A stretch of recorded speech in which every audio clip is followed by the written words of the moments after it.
Welcome back to Everything Property Podcast. Here joining me today is Adriana Care from Coutts to talk all things buying interstate and what on earth is probate. Adriana, welcome to the Everything Property Podcast. How are you? I'm good. Thank you, David. I'm really excited to be here and share any thoughts or, knowledge that I have with you and your listeners. Yeah, well, it's good to have you on. For a bit of context, Melina, or Adriana, I guess you'd be technically Melina's boss. We've had Melina on.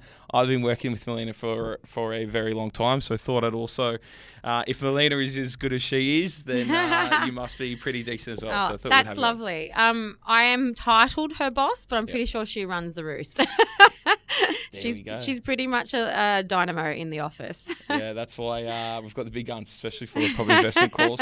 Hey, look, tell me, what I want to do today. Obviously, we want to talk about interstate and we want to talk about probate. Two absolutely very interesting topics, especially for property investors. But I want to dig a little bit into the work history. Me being sort of from that Macarthur region, I have seen Coots as a brand evolve and grow and expand over quite a long period of time. Yeah.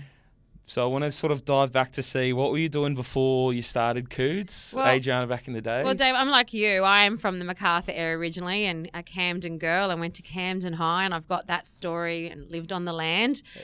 But unfortunately, that many years ago, as you would know, maybe not experienced, but no, local jobs were not really easy to come by and professional jobs were even harder. So the choice to practice law out in the Macarthur was very small and very competitive.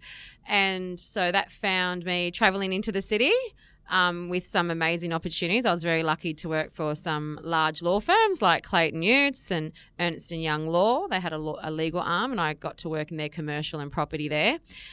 Which then took me into probably one of my most exciting, before Coots, I should say, exciting career moves, which was to be in-house counsel for Wizard Home Loans under the AFG group and work predominantly in commercial property, finance and franchising. So I had to do the big commute like everybody else and I pretty much started my commercial and property and interstate. So Wizard had branches all through Australia and New Zealand, which took me across all of Australia travelling, as well as dealing with leasing and property, commercial, business, franchising. And that's pretty much where I bettered, my 30-year plus career. Similar story to many others. I had children and was travelling from the Macarthur, and when I had my first daughter, Sienna, it became a lot harder to dedicate those big hours plus big travel. So I started Coots in Narellan, or Coots Lawyers, I should say, in Narellan on Somerset Avenue in that strip of shops. Yeah. Not much there. Yeah.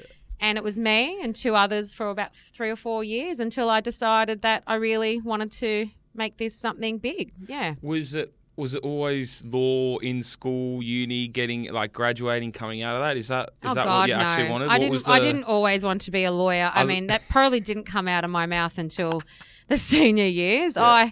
I was brought up in a family where you could do whatever you wanted. Like my dad was very, my mum and dad, I should say, but my dad was like, everyone works on the land, everyone builds fences, everyone helps in the household. But as long as you put your mind to it, you can do anything. What I wanted to do was I thought I'd be a really good hairdresser.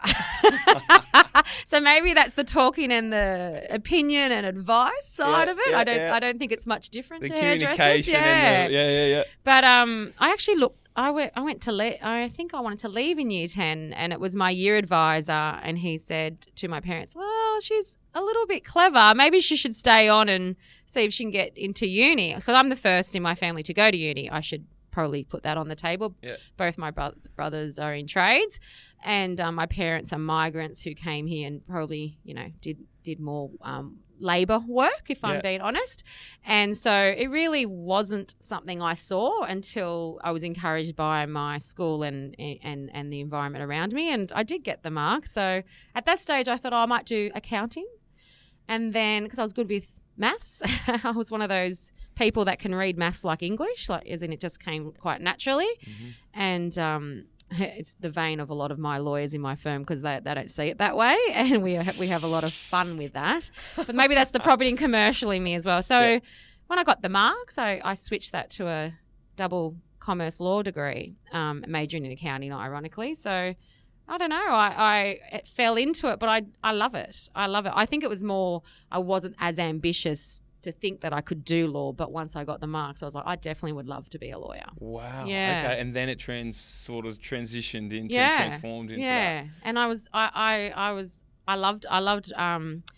loved it at uni. I loved my cohort. I loved my friends, the teachers. The dean was very encouraging at the time, and I was very lucky to get what they call like an internship with Clayton Utz, which was top 5 law firms in Australia. And that was a really unique experience. Probably not at the time. I probably didn't enjoy it at the time for what it was, but it actually taught me a lot. And it probably showed to me that back then, and I still think there is a bit of a division of, the Westies, Southwesties versus the North Shore and Eastern suburbs. And I know a lot of my friends who will be following this podcast will laugh, who are from the North Shore, because they always go, oh, you always say that, Adriana. I'm like, but 30 years ago, Southwest there was a best. real distinction. Yeah. Still is. And I always make fun of them now, being the snobs from the North Shore and these stuff, although some of them are my clients, so I should be quiet about that. No, fair enough. Yeah. Okay, and then so a bit of, you've broken it up, Clayton Utz, a few of the other big law firms. Yeah. The decision to start Coutts comes from more of a... Oh, it was a need. It was a practical need, yeah. My husband was working in the Southern Highlands. I was working in the city. We decided to come back to our roots, which was the Macarthur area. It seemed quite practical. And then I fell pregnant with Sienna, my eldest, and the travel, it wasn't the travel per se, but it was just being close to, if something goes wrong with your child. And I thought, well, what can we do here? Some of the directors who I'm still really good friends with today, who now have their own businesses because Wizard is well known, has sold out for quite a lot of money to GE. They went and did their own businesses, and they asked me to continue doing work for them. So the Coots actually came out of I'll do this while I'm doing work for the directors, and I realised this is actually probably the right fit for my family. The reason why it probably stayed small for about 3 to 4 years is because in my head, unfortunately, if I'm being really honest, I was going back to the city to work. I was just doing this as an interim, thinking, this will do for now. But I thought I still had that ambition to go and be a partner of one of the big top 5 law firms. Yeah. But it was just because of the environment that's what success was measured on in law. But now, being a lawyer, success is measured on, your ability, your flexibility, what you're doing, how technical you are, business acumen. It doesn't matter where you're actually practicing from. So maybe that was a little bit of a foresight many years ago, but that was what I was doing. And then after 3-4 years, I realised, no, I could actually do something quite unique here and build something quite big. Yeah. Is it at that sort of, I don't know too much about building law firms or anything like that, but at that point, is it like you need to sort of land a big client, or like how do you build yourself? Oh, right. Your band of one at that stage. How do you? That's a really good question, because I get asked that question of how did you do that compared to other firms who are in the area that are 3 or 4 lawyers and they've got their support stuff, and that's probably where they stay. And that's a really great place to stay, if I'm being honest. It's a combination, and it's also, I don't like that word luck. I don't let my children use the word luck because it's hard work and effort. But what I mean is the Southwest was very small. The Macarthur was very small. So you're right. The clients, you had to go and get them outside the area. So to build up to a certain size, there was a limitation. This is pre everyone using the internet and emails and Teams. So you got to remember, this is well before where everyone wanted to meet face to face. So you were restricted by your locality. You're 100% right. But what was good for me, and I'll be honest, I knew there was growth in the Southwest going to happen, but would I have said that as quickly if that second Sydney airport didn't get announced?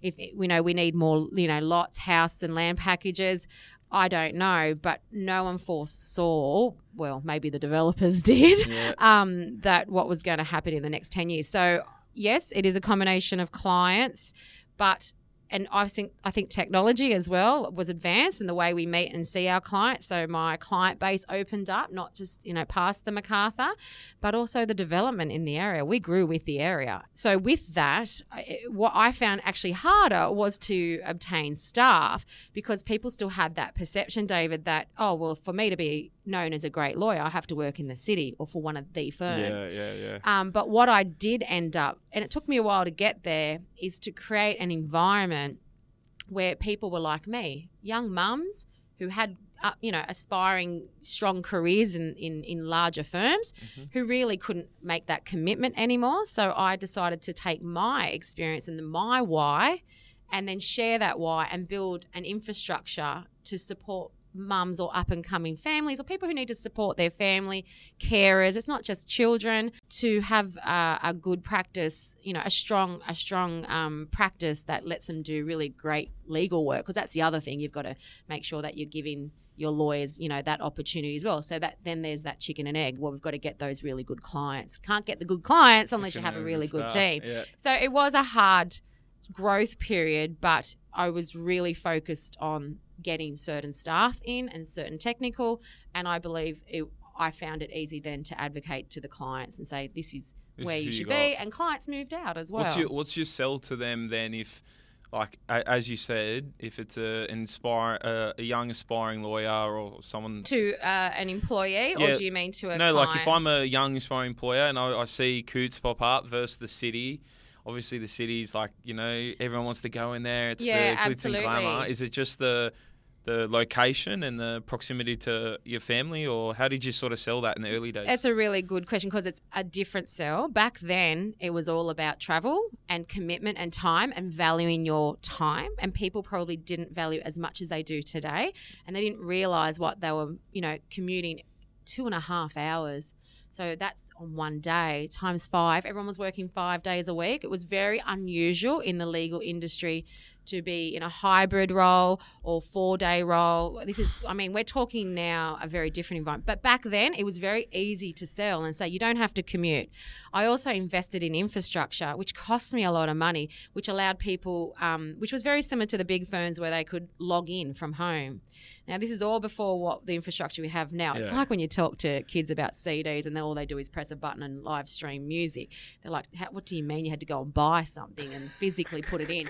But it's the same. Back then it was, you don't have to travel and we can do a hybrid role. What are your needs? And this is what Coots needs, and let's find a common ground. A lot of the law firms couldn't compete with that in the city because they didn't have that culture or that mentality, and they weren't agile enough because they were huge. Like, they couldn't just change. I remember when I was in the city, this is really funny to talk about. It wasn't in the firm I was working for, but I was working in, before I went to Wizard, I was working in a legal firm, and it was such a big buzz that one of the big firms had let one of their female partners go part-time and bring the baby into the office. I know you're giving me this really weird face. So I'm older, but I'm not that old. So when my staff look at me and say, can't believe that's I can't believe that happened, I say, was I not even 10, 12 years ago? So this would be about 20 years ago, and it was such a big deal that she got to keep her job. I mean, if I'm being really honest with you, I hid my pregnancy with Sienna up until I was just before 6 months, because even though I loved my team and I really felt comfortable in my team, I felt announcing my pregnancy was going to stop any future opportunities. And back then it was very well known that if you had 2 equal people and one was male and one was female, they would look at you and go, well, you're going to get married and have kids, so we're going to go with the male. So you would hide all that and you'd be more ambitious and say, well, that's not my future plan. Yeah. It's not like that anymore. Like, it's just, and when I did have kids, when I had Sienna and I was starting Coots, I used to make sure she was not in the room when I was speaking to people on the phone. I would never talk about my kids because I didn't want them to think that I would ever be distracted to clients. This is not something I would ever say or do now, but that was the environment I was in. The other sell point that I want to make clear is 30 years ago, only 30% of law students were female. It was actually 27 when I was at uni. You wouldn't think that now. 70% are female. 70% are female now. Female. There you go. And as of 2 years ago, because I used to be a director on the Law Society, we finally got to 50-50 lawyers in New South Wales as female to male, because it's been you have to catch up, right? So what's still not apparent is your female partners across any law firm, be it large or small, is still predominantly male, because women still are struggling to go through the ranks and get to the top without massive sacrifices of family or choices that they want to do outside of their career. Yeah. It's changed a lot in the last 5 years. All of what I'm talking about is now null and void. This doesn't become, for most law firms, isn't part of a conversation. So back to the sell point.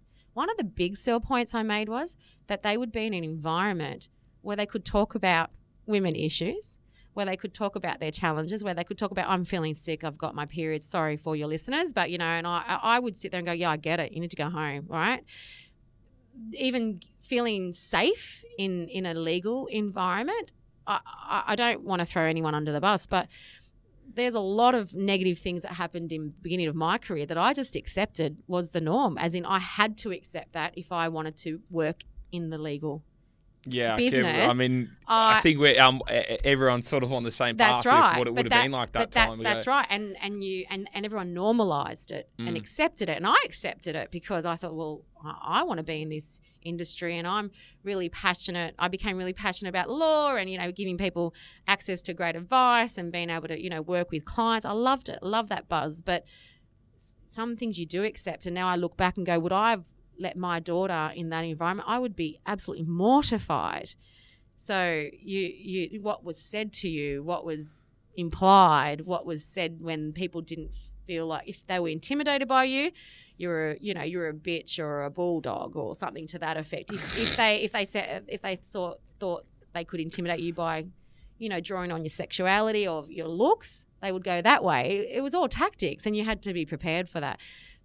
That would never be acceptable now, and I'm so happy. I actually am so happy to be in an environment where how much has changed in the last 10 years, let alone the 5. My staff now, my current staff, think it's funny when I talk about that because that doesn't happen. Unfortunately, it still is happening to an extent, but a lot of firms are calling it out. Partners that used to bring in millions to the firm would have such bad conduct and behaviour, and people would turn the other way because they were the biggest fee earners. That would never happen now. People are calling it out. So we're changing. We've changed. And the legal industry wasn't the only industry doing this, but the professionals, it was really hard. So, yeah, that's the sell point. What's your advice for, it's a different environment now, which is great. You've got more opportunity to speak up. Not always have the right people around you. It really doesn't matter in your environment. Don't accept below par.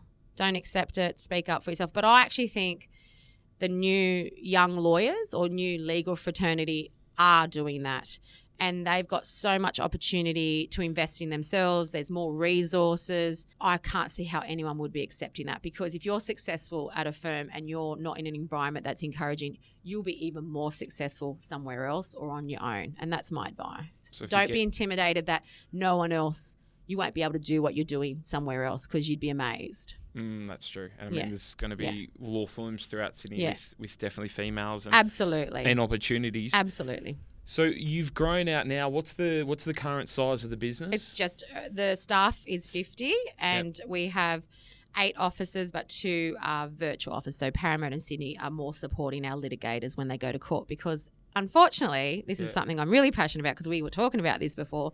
The Macarthur area does not have access to the court system.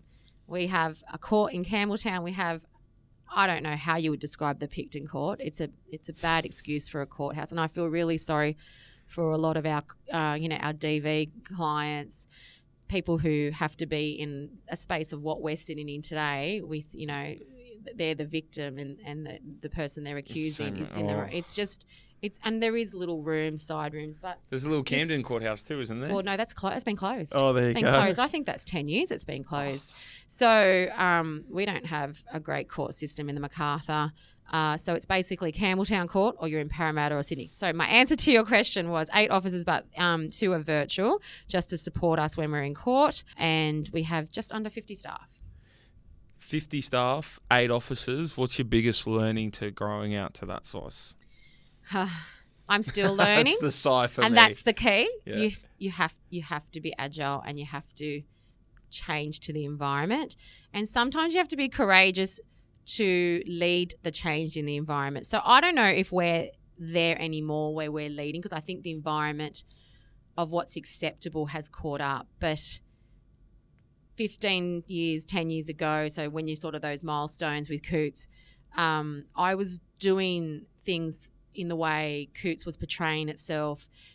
A stupid but really good example is when I wanted something young, fresh. When you walk into a law firm now, they're beautiful and they're a little bit more friendly. But if you rewind back 20 years ago, you'd walk in, it'd be wood, mahogany, blue. What is that? The royal blue. You're laughing because you know I'm right. Yeah. You'd see all the books. It'd be intimidating, dark, and it was all about that intimidation factor and that we're regal and there's this sort of hierarchy. I'm not saying that lawyers aren't special in their trade, but they shouldn't be intimidating to their client. So the first thing I wanted to do, which was already happening in the city, I should say, it was an influence wizard environment and some of the fresher young firms coming through. I wanted that really fresh young feel, and I chose purple as the brand.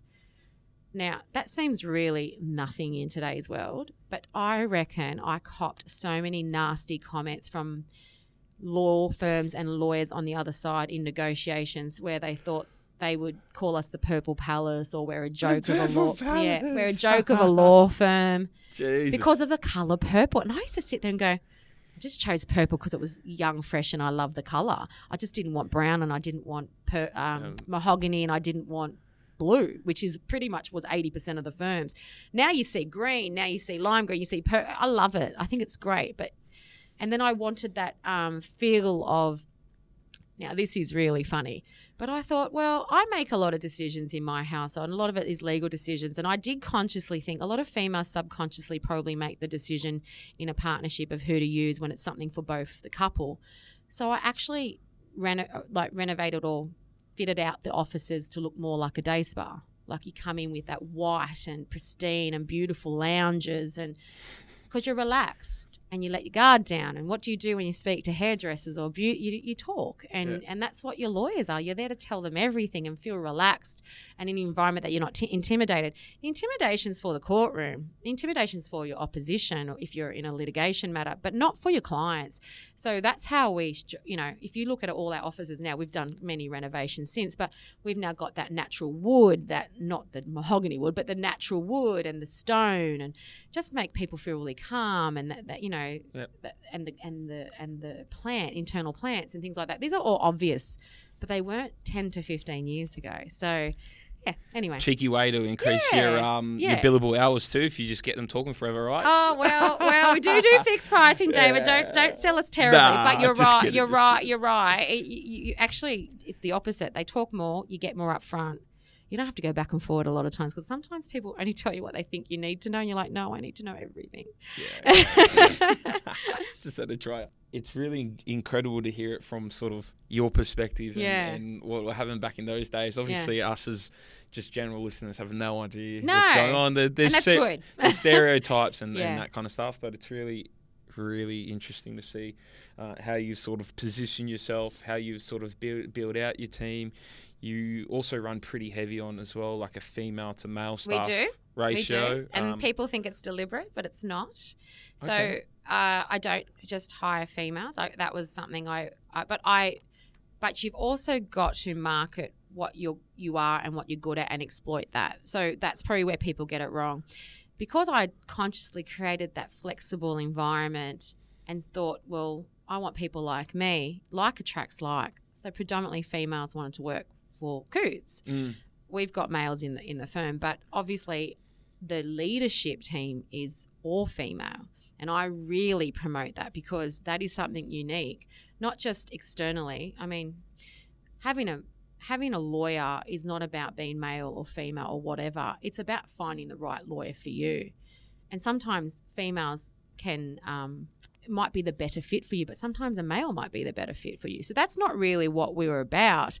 I think there's plenty of clients, plenty of choice out there. So it was more about the recruitment and people feeling that they can work in a strong female law firm and have that environment. It's hard to explain other than for the fact is some of the conversations that happen inside of Coutts, not talking about work, my husband, when I talk to him about it, laughs and goes, those conversations would never happen in a firm where it's predominantly led by males, because not because the males would not want it, it's because the females would be embarrassed or don't think it's appropriate to do it. But they let their guard down, and then you share stories, and then you have really good staff that feel like they feel supported. They can have a meltdown about their kid didn't want to, unleash at daycare, and they come in 10 minutes late and say, I had the worst morning. Stories that get shared, but maybe with male leadership, they wouldn't have felt comfortable to share those stories. At the moment, there's this is probably for you two, would be nothing you've ever crossed, but everyone talks about, employment rights, where they're looking at giving, I think France does it, where they give 5 extra days for period leave. Mm-hmm. And we're talking about that as Australia. But there's so much more than that. There's a big push because of our ageing population. A lot of women in their 40s and 50s are struggling with menopause. They have, these intelligent women have brain fog, or they're really challenged. And I have a lot of friends who are starting to experience that. I'm just a little bit behind them, I promise. But I've seen a lot of change in them, and they struggle to even get to work. They hide this because they're scared that, they're going to be judged. This amazing career, these powerful, intelligent women have just been brought to their knees over something that isn't spoken about. But it is now starting to get a little bit of momentum. But that's something, as an example, that wouldn't be spoken about with male leaders, because they'd be embarrassed and they don't want them to be judged on the next promotion or the next opportunity to work for that amazing client based on what they're going through on a health, because it's not something common. So this is what I mean about examples that we all take for granted. Yeah. Wow. It sounds like a really good environment, and we try. I think that's we're not perfect. We try. Yeah, of course, and I think that's a testament to people like Melina, and obviously, yeah, absolutely. We've got a call like Melina. We're very lucky. Best work. Yeah, they are. They are. So, 2 things I want to find out and chat a little bit more about today is the buying across each state of Australia and the nuances sort of in that. And I also want to speak to the probate and the probate process sort of on both sides of it. In terms of buying interstate, we are huge advocates for it, borderless investors. We've obviously just launched the property investment course to help people do that, because a lot of people are very scared and are not really fully knowledgeable about buying in different states. Agree. So they only buy, what's down the road. And I say it all the time, like a broken record, is that it is highly unlikely that the 15,000 suburbs in Australia, the best ones for the budget and the plan that you're working towards, are going to be the ones within a 5 to 10 minute drive of your house.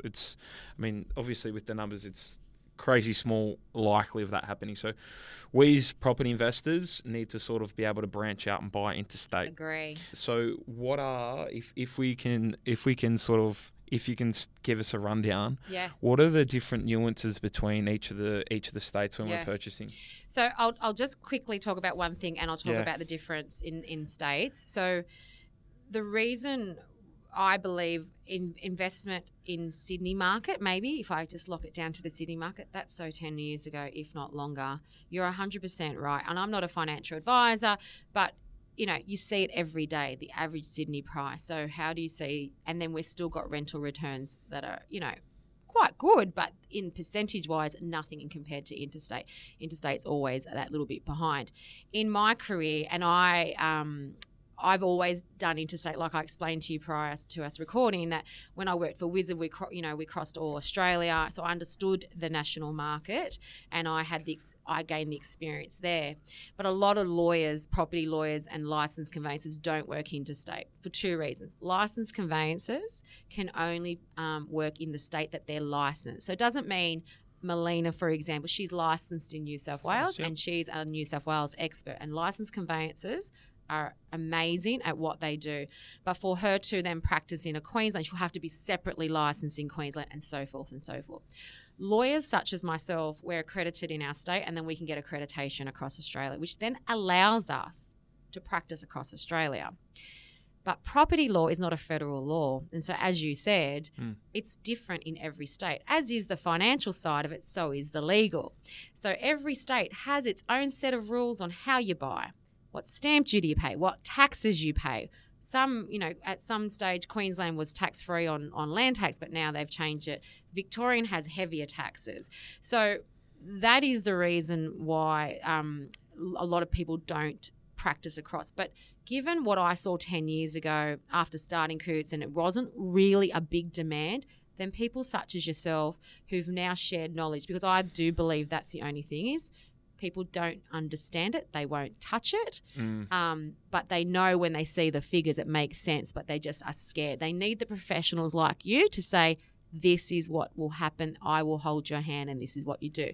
You're doing that from that side, and we'll do it from the legal side, because it is different in every state. Yeah.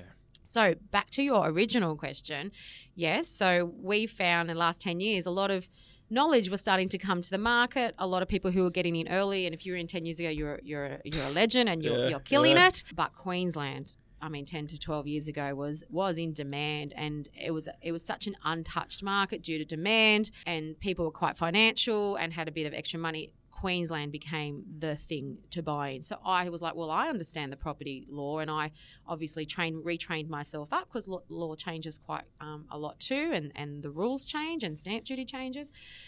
And Queensland was the place to go. So with Queensland though, if you're buying or selling in New South Wales, the lawyer prepares the contract, the lawyers negotiate the contract, the agent just markets and sells the property. In Queensland, if you've got a property and you're selling it, the agent actually creates the contract. Their mind is blown by that, but they have a structure where they have a standard contract. They do sometimes get a lawyer to add terms to it if it's particular to that property, but the agent owns the contract, the agent will market it, and then as a purchaser, you need to come in and have a lawyer or a conveyancer in Queensland look at the contract there. Very different with Queensland. There's a couple of key things that I say with the Queensland contracts. One, the minute you exchange, so when you sign, not settle, so not when you become the owner, but when you sign, there's a period of time between that and settlement, you actually have the liability of the property. And we always say get insurance. As opposed to New South Wales, you don't get insurance until you settle. Some people do it a little bit earlier, but it's not a need. But in Queensland, the minute you sign, become unconditional, you need to have insurance. People don't understand that. A lot of contracts in Queensland are subject to finance. So that's an automatic right unless it's crossed out in the contract, which is 9 times out of 10 it stays in the contract, and they give you 14 or 21 days or a specific date to get finance, which means you're locked into the contract. But if you can't get the finance by the bank that you're applying to, you can actually pull out without penalty. In New South Wales, there's a cooling off period, and they don't care if you get finance or not. You're saying, I've got the money to buy that, and that's your problem as a purchaser. Very different in Queensland. So they're the big key ones. Obviously, stamp duty is a little bit different, and land tax used to be a bit different, especially with investment. Then came along WA, which was another popular little boom. I don't know if it was with the mining boom. I have seen probably 2 or 3 phases of WA being popular, and I always know it's popular when I'm getting a lot of conveyance inquiries all of a sudden in that area. And I do think some of the prices I saw in WA were amazing. If you got in at the big, that's right. But again, their contracts are a little bit different. They're not like Queensland. I think SA is actually a lot like Queensland. They're a little bit more like New South Wales. But they still have conditions where you don't have to be locked in as well. So it's all about understanding the contract. They're more like New South Wales where the lawyer prepares the contract, but they don't provide the same documentation. So the searches have to be different in WA. So you have to know what you're looking for as well. In South Australia, so I would have thought South Australia was the next in between that. I don't know. There was a little bit of ACT, but that's a territory and that's a 99-year lease. Very different. And I'll tell you right now, I hate them. I hate ACT purchases and sales. They are very complicated. You're giving us 30 years of property history here. The timing of the markets popping off. Well, I think Victoria had a bit of a stint before COVID, and then they brought in those stupid taxes which killed the Victorian market. Yeah, but it's nothing. The land tax on, I think it's all about perception data, and it's all about knowledge. And people just don't want a bar of it. Isn't it amazing? I agree with Land you. value, I think it's land value under 300 grand. Correct me if I'm wrong. I correct. think it's only about $975. Oh, It's absolutely. nothing. But people pay strata rates of $5,000 a year. They're happy to do that, Yeah. but they freak out about anything that says tax. Yeah. It has hurt the Victorian market, but the good thing for you Yeah. is what goes down must come up. And I think Victoria, I do think that's going to be an interesting market. It's very popular with investors at the moment. But South Australia market, is there any nuances in there that people need to know about? So South Australia is very similar to Queensland. It's a conditional contract. You can have finance clauses, etc. They don't include a lot of the plans and property searches, so we have to put all that in, or we search it for ourselves. So it's really important that if you are being advised to invest interstate, in particular certain states, that you speak to a lawyer or a licensed conveyancer in that state at the same time that you're doing that, to make sure you get the right search and that before you sign. A lot of people I find interesting that they're happy to spend $200, $300, $400, $500 to invest, but they don't want to spend the $500 or $200 to get the searches, and that's my biggest advice. So the nuances between the states is what plans, what prescribed, I call them prescribed documents, that's how we call them in New South Wales. So what documents are required in the contract versus what you actually should be checking for. The other thing I didn't talk about with any of them, but I go back to Queensland, is the other condition Queensland is on is your pest and building. They say you get so much time, usually 14 days, to do your pest and building. If you don't have a satisfactory report, and there's a argument to what satisfactory report means, because it doesn't mean there's a crack or the architrave is coming off the wall, there's a chip out of the paint. It means structurally, of course. Yep. You can actually pull out of the contract without penalty, but in other states you don't have that luxury. SA you can have the same luxury. So you've got to be careful if you are investing across states that you don't just assume you have those conditions and you're speaking to the conveyance or property lawyer. But that would be another big one, is my advice as well. I mean, that's the good thing, and that's why sort of, because Coots had that exposure across Australia-wide, like that's one of the reasons why sort of Melina and Coots are on board, especially with the course and what we're doing, is because we want to be able to partner with someone that can cover our investors to be borderless in each and every state.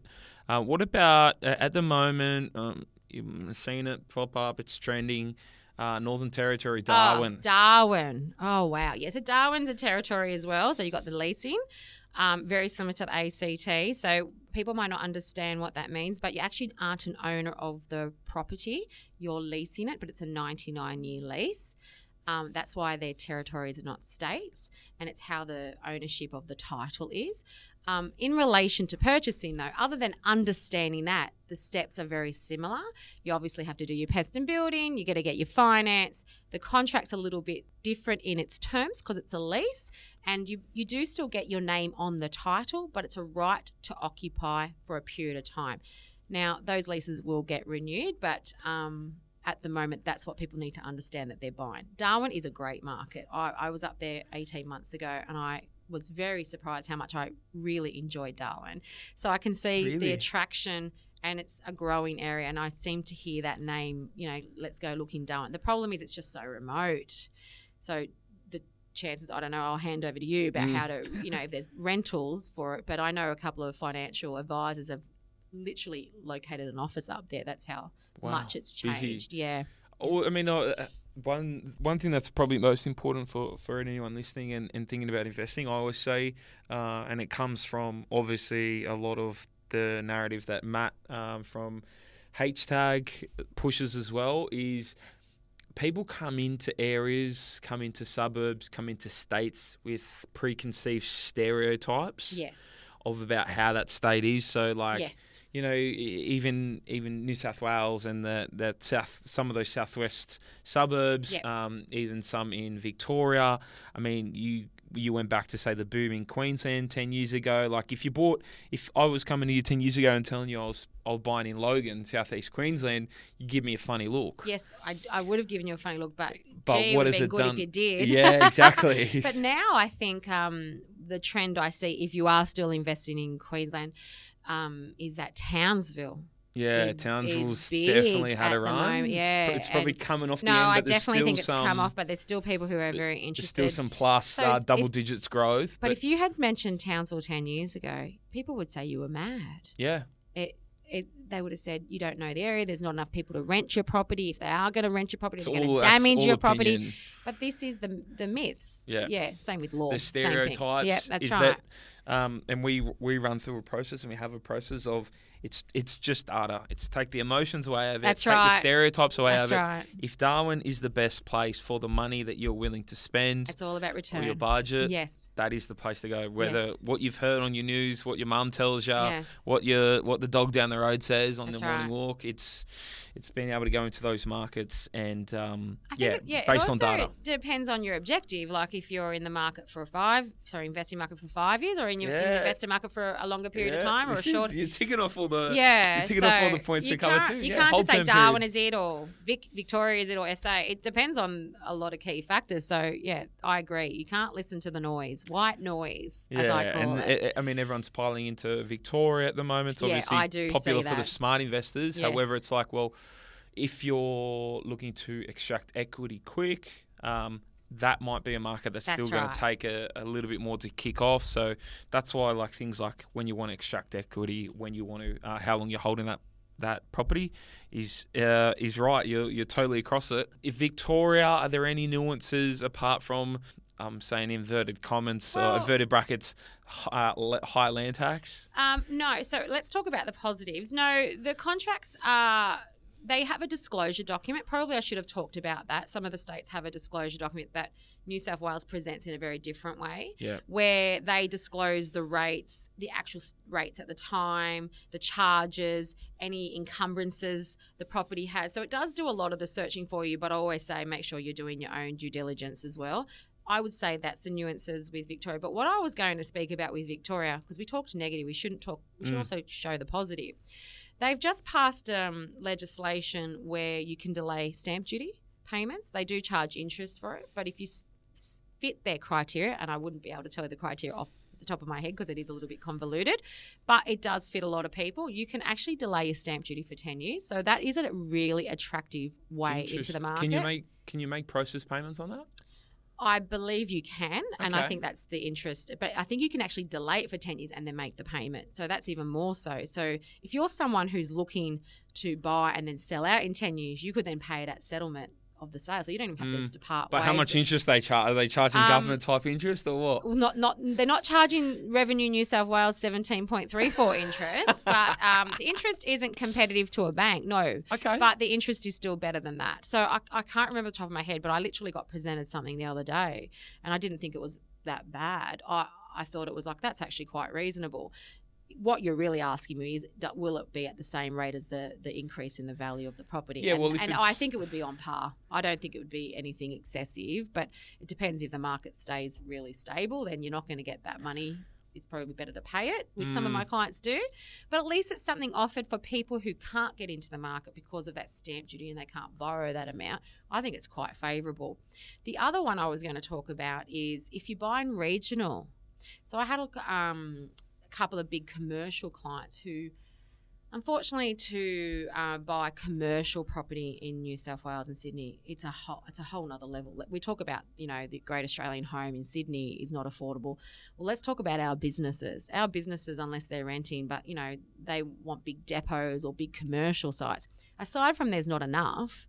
So that makes the market even more competitive. It is really unaffordable for businesses. So what a lot of businesses are doing is buying interstate. That's another big arm of my clients, which we haven't really talked about because that's not the residential investor. But that's something that's happening at the moment. Ironically, those kind of commercial properties don't need to be in the heart of the city. They can be in those regional, I say regional, but the equivalent of the southwest to the main city. In Victoria, if you buy in regional and commercial, you actually can get exemptions to stamp duty. So that's something to look at as well. So, I mean, I know we're more predominantly talking to our residential investors, but it's unique. Victoria is very unique, and I think watch this space. And I think one thing I always will note on the top of Victoria with the land tax is on land value, not on property value. Oh God, yeah. Not America. Is there? How would, if I'm an investor, for example, land tax, and I want to calculate, if I'm going through my feasibility, and I want to calculate what land tax I might be up for a new Victorian investment, how might I get a calculation on land value? It's the same as what's happening in New South Wales. They issue the Attorney General. It's on your council rate. So when you're buying in the contract, you would look at the council rates that's in their disclosure document. It actually have how they calculate the value of the land, and then you would times it by the percentage. I don't know the percentage. Then they've got a table. But how you would find out quite quickly is if you ever get a copy of the contract, there'll be a disclosure document, or say disclosure document, will have attached the rates, council rates. There it will tell you how the council rates are worked out on the value of the land, and you pick that value up and then you do your calculation there. And what other states have the disclosure statements? SA Yep. is the other one that has it. The others do it in a different way where they don't call it a disclosure, but they just attach documents. That's more WA, and New South Wales is like that as well. Queensland's probably the least coming forward with information. But remembering their contracts have that condition, so you can get out of them as well. I think the one thing that's funny, I had a clip that blew up on socials, and it was the hack on realestate.com. So what you can do if a agent lists a property and it just says, for example, there's no price on it. Yeah. You can. I think they may have fixed this. And I'm going to take claim for it if they did. That was this clip. I think it was like 1 million views or something. But you can get on and you can see in the back end of the code on the website what the agent has listed it at. Yes. However, I don't think you can do that now. There you go. I think you did. I think up. either you've influenced it or someone. Yeah, you have. Influencer for sure. But the funny thing is that everyone from Victoria was like, "What do you mean? Just check the disclosure document." That's right. Exactly. That would have just been misunderstood in a different state. So that's actually a sales that's very different from state to state as well, how they have to disclose the prices. That's right. Yeah. Is there any, not to feel left out, so ACT and NT who haven't we talked about? ACT and NT are the same. So to talk about one is to talk about the other. Who haven't we talked about? Tasmania? Tassie, Hobart. Interesting market down there that way. Yes, it is. Different breed. And I'm going to tell you right now, we don't do Tasmania. So there's only one reason why we don't do Tasmania. Tell me. Tasmania hasn't come onto the PEXA portal. And so you have to physically be down there or have agents down there. So when you organise all that, it's much more cost effective for our clients to use our referral partner down there. Okay. So when I say we don't do it, it's because of more logistic reasons and cost saving reasons for our client. It's more convoluted, their contracts, if I'm being honest, which means more complicated. But I think they are coming onto the PEXA portal. So Queensland weren't on PEXA, but it was easier to do their settlements even without PEXA, to not physically be there. But in Tasmania, it's not that easy. So we don't do the Tasmanian contracts. We do have a referral partner that we work closely with, but I'm going to be honest, we have 4 or 5 a year, which is nothing compared to all the others. It's not a popular market, which I never understood why. I think people got a little bit excited about it. Would I say 5 or 10 years ago? I feel like. Yeah, even sort of COVID, it had a trickle up pre-COVID. And the big land purchases and things like that. But then I haven't heard any. When I say I haven't heard any, I've had purchases. No sales, actually, now that I think about it, but not anything. It's more relocation, not investors. Sorry, that's what I mean. I meant not investments. It's people going down there to live and or jobs or coming switch back. off. I know a couple of people that have bought in the Tassie market, but not the volume of your Perths, your Darwins, your and Melbournes. I think the negative that I hear is it doesn't grow as a greater rate. I think there was a period of time where it did, but it hasn't over the time grown as quickly. But I'm not very knowledgeable at the Tasmanian market. I mean, same can be said for Perth too. I mean, it did 4% for 10 years and then it went off its head. I think it's marketed better though. I think WA is marketed a lot better than Tasmania, and I think Tasmania likes that. Tassie, they probably want to be left alone. They don't want people coming down, right? No, that's why I feel like I think it's the way it was marketed. I think WA isn't anything to be excited about. I actually think it went negative for a while, but it's marketed a lot better. Is there anything else that we can add? I mean, New South Wales, if we've got listeners of the Everything Property podcast in other states and looking to buy in New South Wales, yeah, sure. Can you run us down the New South Wales? I mean, but New South Wales is a contract that's prepared by the law firm. So, and they can't market the property without a contract unless it's commercial property. So you always, if you're selling one of your investments in New South Wales, you need to have the contract before the agent can get up there. And that's why you see these ads coming soon, because the contract's not there and legally they can't market it. But from a purchase point of view, the contract, what you've got to be careful of is two things. You only automatically get a 5-day cooling off period, and that is not enough to get finance or do a pest and building these days. Maybe a pest and building with an efficient, because why I say that is you sign with the agent. It takes 24 hours to get the contract, to go through the contract. Even in today's world where everything's scanned and emailed, someone then, you retain, you're already 3 days into your 5 business days cooling off period. So you really got to, when you're negotiating a purchase in New South Wales, get 10 work days or 14 days, as I say, cooling off period. It's very standard to ask for that.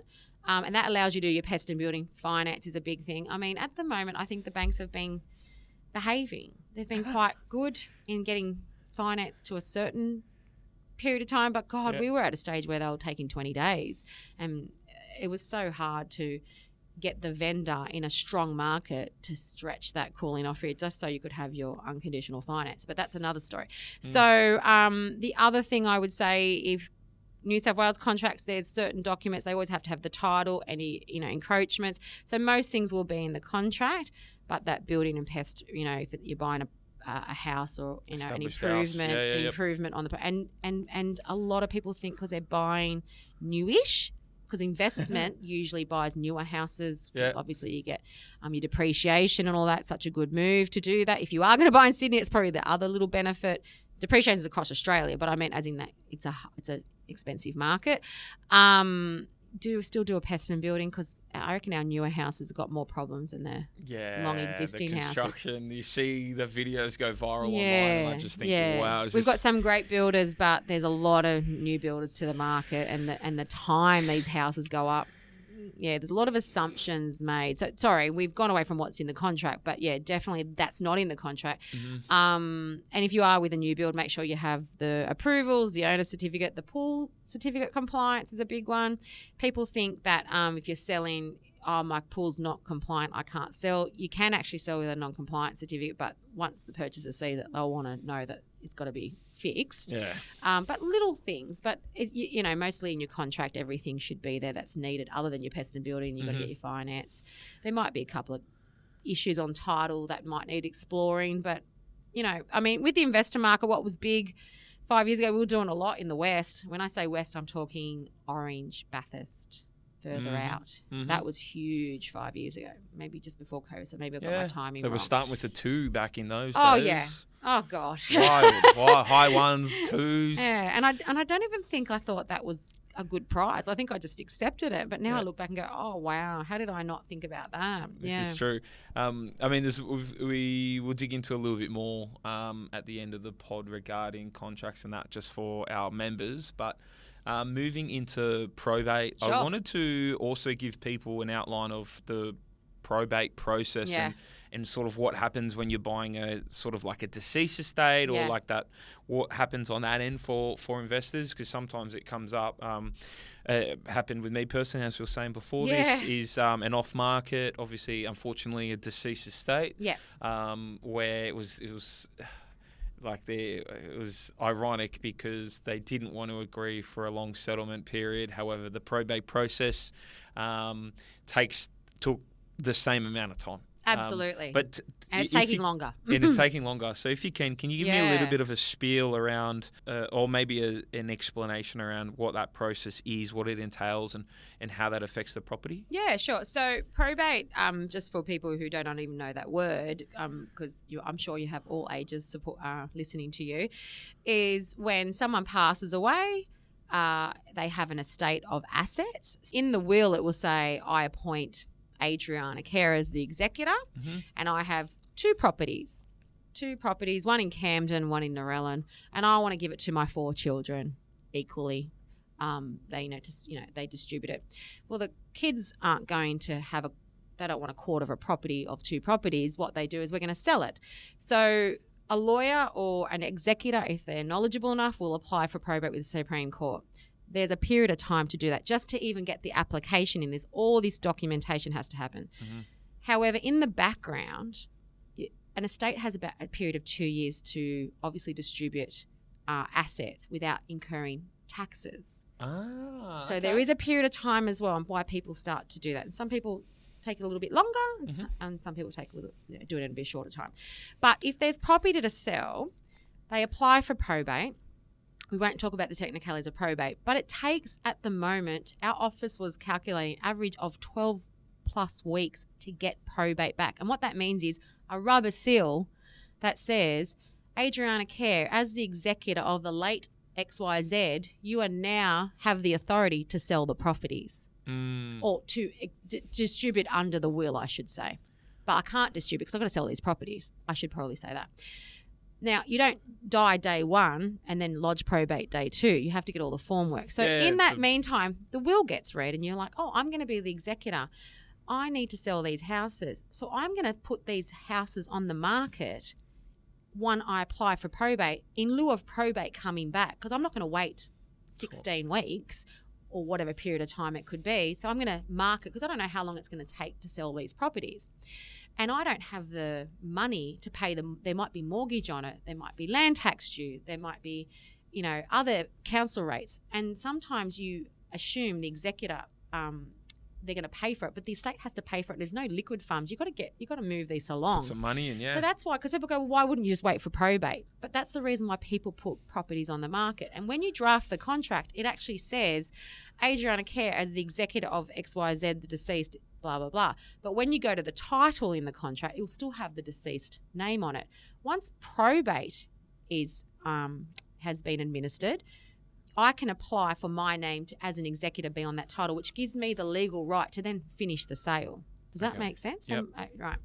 So people go, well, I can't wait for that. I need this to sell. I put it on the market. Oh, my gosh. Week one, we've got an amazing offer. I want to lock that purchaser in. So I sign with the purchaser. But usual contracts in New South Wales are 6 weeks, but I haven't got probate.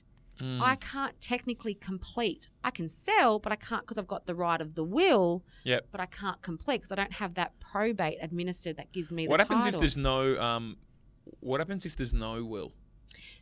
That's letters of administration. I can get to that one. Okay, we'll get to that one No, after. it's a little bit of a different process. Yep. But it's still the same effect. So it would just be written different in the contract. But when we get to the probate, so I've sold week one. Yep.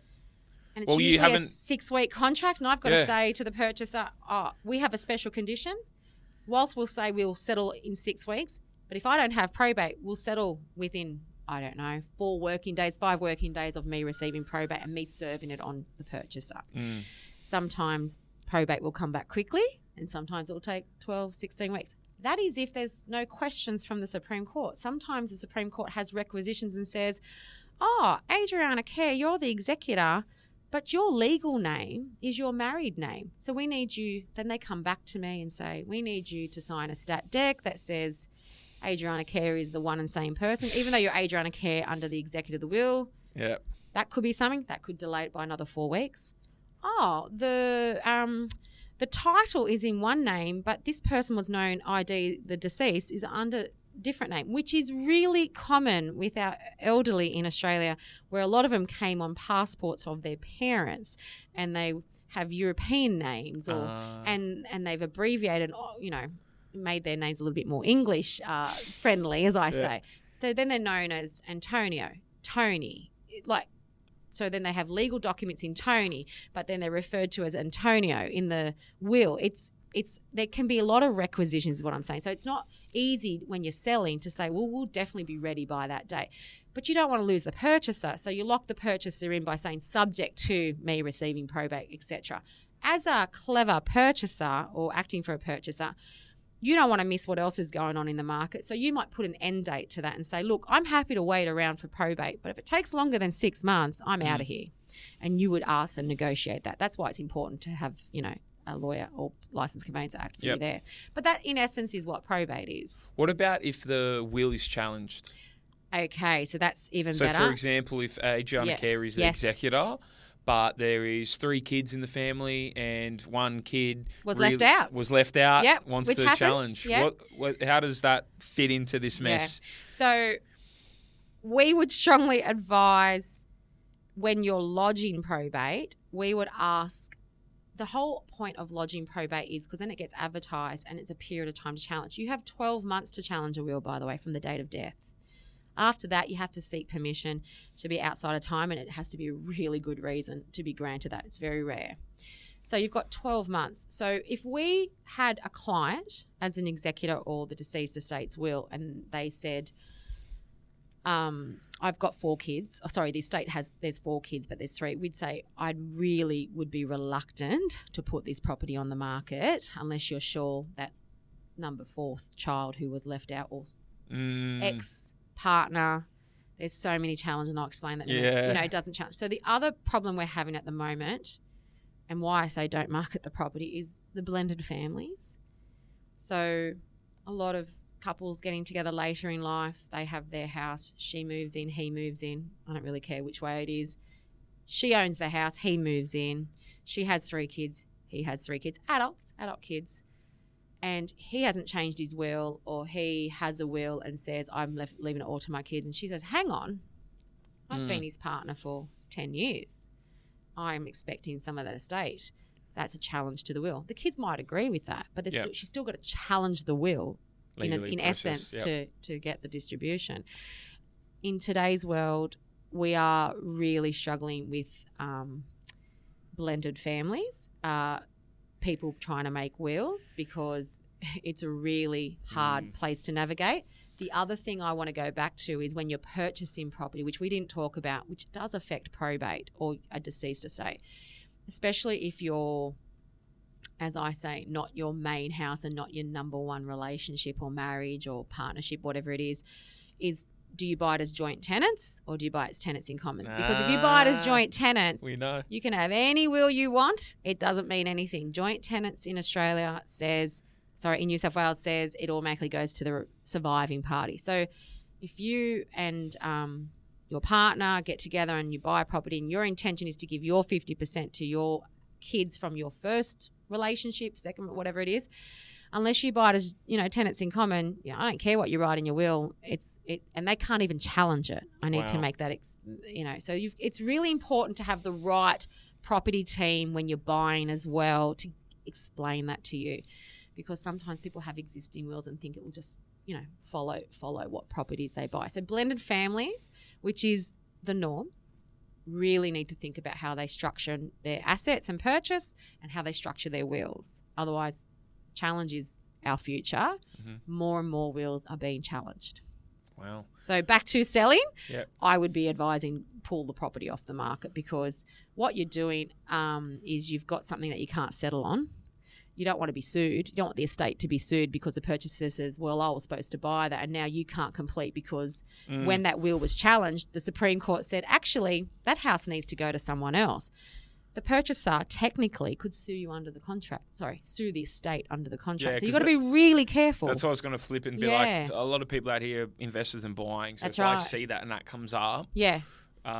You'd want to make sure they've applied for probate. And most of them will disclose Applied for probate. Is there anything around asking, is there value in asking about the family, like the number of the kids or anything like that? You can. I don't think they'll disclose it due to privacy. What I would do is, as a purchaser, I'd put an end date on it. Okay. Yeah. That's what we would negotiate. I say to our client, how much do you want this property? How long are you willing to wait for? And then we have those discussions. Perfect. And then we negotiate sort of that. A reasonable party on the other side would include something. It is still a period of time, 6 months. 3 months. It's a long, It's a long wait if you're waiting for something to move. But if it's a bargain, you wait. If it's a bargain and it's a growing market, you can sort of lock it away, right? Sometimes location, people just, especially on the coast, in the elderly little coastal towns, there's that population, they'll do anything for that property and they'll wait. Yeah. Wow. We've had a lot like that down the south coast. A lot of them own these amazing old properties on the water, and people are like, I'm prepared to wait. I'll wait as long as it takes. Yeah. So is there an end date to that, or No, they don't want to put an end date on it because they don't want to let the vendor out. no? But like, does the vendor need to have that sorted by a particular date? They would for tax reasons would want it sorted within the 2 years. Okay. Wow, so up to 2. Yeah, but there's no legal requirement for an executor to distribute or do things by a certain time, other than by penalties like taxes and things like that. But you would want to distribute within 2 years. Yeah. So if there is money within the estate, though, there is likely, like, depending on that family, though, but they could retain that for longer. They could do whatever they want. That's right. Interesting. Yeah, it's very interesting. It's good to know. Yeah. Is there anything else we can add in there on probate, or that's probably... So let's go back to letters of administration. So let's talk about when you don't have a will, when the estate doesn't have a will. What does that mean? Yeah. So, of course, we don't encourage that, but it is something that happens quite a lot. And unfortunately, there's unforeseen death. Like, everyone should have a will, but people go, I don't have anything, and then they acquire things. But anyway, you don't have a will, or the estate doesn't have a will, they have a property. What happens there? You still apply to the Supreme Court to distribute. You can't just distribute the assets, but it's called letters of administration, because you have to apply saying, I'm the next to king, or I'm the best person that could be the executor of this estate. Mm-hmm. This is the family unit or the next of kin that should be entitled to the property, and we're going to apply to distribute the property in a certain way. It's called letters of administration. It's a lot more longer process. I was going to say, a lot more longer process. Sounds, a lot more complicated. And I don't want to go through because it would just be lost on our listeners. Conscious of time, of course. Yeah, but effectively, it costs a lot more to do. The process is a lot longer, and then to distribute the assets, as long as everyone is agreeable. Okay. That's probably the easiest process, but that's very unique. And if you're the person who owns the estate, you are putting those decisions in someone else's hands. Yeah. And basically the law's hands. Yeah. So a note for investors buying, if there isn't a will. Yeah, I would ask where the administration is up to. Yeah. Also that's a question you can ask. Yeah. Okay. When was it lodged? You can look that. Lawyers can look that up. Yep. If they can't see it, they can ask. I'd be asking those questions. When was it lodged? Have you had any issues? Do you foresee any claims? When do you see has been any requisitions? Those are the kind of questions I'd be asking. Perfect. And we could advise exactly on that. Well, that's I actually learned quite a bit there, but for that property that last year was, I wanted a 90-day settlement so I could do the DA and submit it. Yeah. And they rejected it, and then it ended up taking, I think, like 95 days. I was going to say, would it be 3 months, 12 weeks? 12 weeks. So it was like, well, it was just an exercise we had to do, unfortunately. Yeah. Adriana, I really appreciate your time. Before we go, 3 things. Sure. The first is one bit of advice that you want to give to our listeners. Could be anything. Could be legal related. Could be property related. Leave us with a golden nugget. So I'm going to do the property related. Okay. My biggest piece of advice is spend the time in the due diligence and the money to have the right advisors, i.e. get the searches or get the right advisor. Surround yourself, even tax advice when you're buying. What does that mean? When you sell, they never ask them questions. It seems quite lucrative, but make sure you get that right financial advice. Yeah. Perfect. And Adriana Care, what is a quote you live your life by? So it's not quoted by anyone, but if you put your mind to anything, you can achieve anything. I think you're a testament of that. Yeah, that's it. Look, Adriana, I really appreciate it. I've got a couple of questions and a little bit more for our members only. But for the general public, thanks for coming on the Everything Property podcast. Thank you. I really appreciate being invited. Thanks, David.